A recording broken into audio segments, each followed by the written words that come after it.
feelings in my heart. Say no Got me feelings. feeling butterflies ever since the start.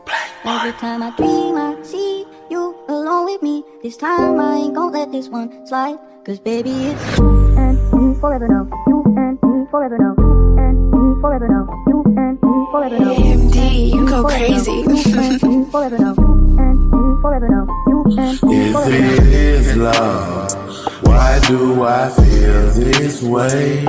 Why do she stay on my mind? Girl, cause I know it's love.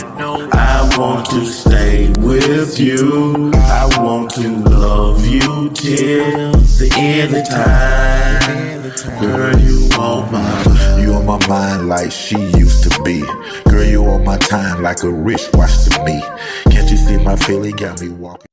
So the continuation of the story about, Tamika and Tasha, them little cousin Mark. The police had allowed the guy to handle it on his own instead of following him to the police station and file charges. Since, I knew Mark and his mother, family, things of that nature, and we grew up together and we was, we're close, you know what I'm saying?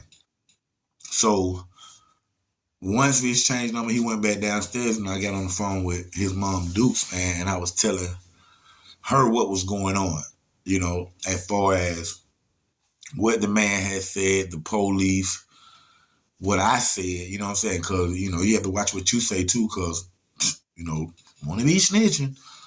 But with me letting them know that I knew him and that the family was close and I was close with his parents, then that allowed the man to be at ease, and the police gave him an option to let me handle it.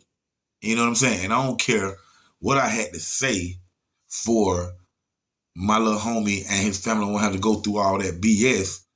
Let me say what I'm going to say, and if it calms y'all down so we can have another alternative, then I'm going to do it. And that's what I did. You know what I'm saying? So once I talked to his mom, of course, she's frantic about everything. She care about her son, don't want anything to happen, and she upset that, what he's doing. So, her and her people go look for him, call this, and at the time they couldn't, locate him. But they did locate him several hours later, and he wasn't with the car, and when she asked him, what's going on, I don't know if he actually admitted to having the car or taking the car, but I know that he let her know where the car was located at. And once she got to the car and was able to get the car back to the south side of Atlanta, Union City area or whatnot, we all found out that the car had been shot up. You know what I'm saying? And from what we heard, they was at a party or whatnot, and you know how things happen at a party when you have teenage drinking and guns around and stuff like that. Guess some people shot at him or somebody that was with him, and there you have it. You got holes all in the side of the door, holes all in the windshield, and here these folks is calling us to get the car back. So we end up letting them know where the car was located at. You know what I'm saying? Like I say, we moved it closer to, their home, our home, so we wouldn't have to travel so far to get it. But they let them know where the car was, and once they got to the car, just like we knew too, they see the bullet holes and things of that nature in the car. And of course, being the person that she is, how she was raised, Mark's mama went ahead and paid for the damages of the car. And, especially with them not pressing charges and, just as long as you bring the car back type thing, you know what I'm saying? So that was,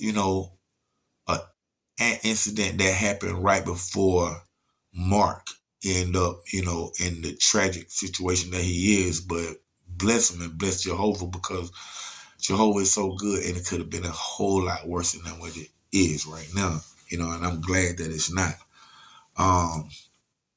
But he happened to be out at the same club that his brother was, or in the same plaza where the club is at, just that same area right there.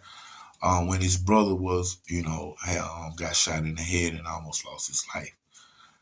Well, something happened, and like I say, when you have, you know, the club vibe. Remember, I told y'all them cars, all those cars in that parking lot of the club. You got to think about, besides the people that slipped in the club with guns on them, or the bouncers know them, and the bouncers let them come in with the guns.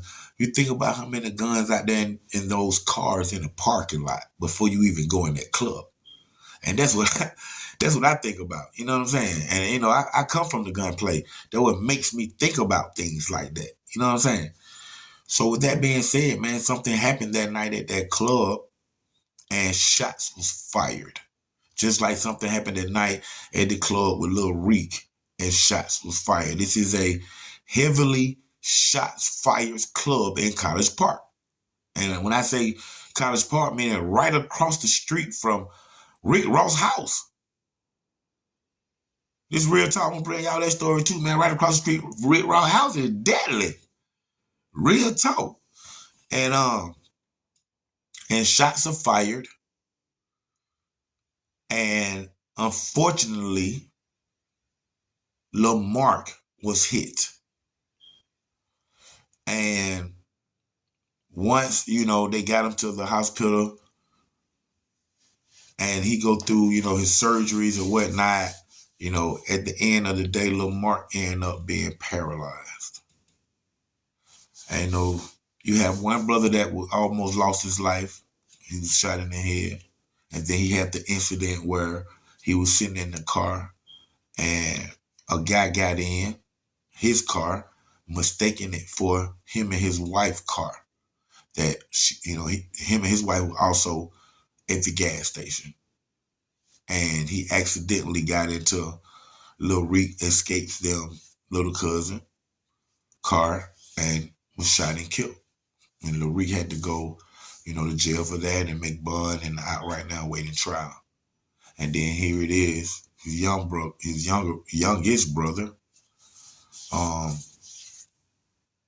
was at the same club that he was when he was shot in the head and get shot himself and is now paralyzed. I don't even know how to swallow that. You know what I'm saying? You know, this kid is not a bad kid. Made choices just like I did, but not worse than me.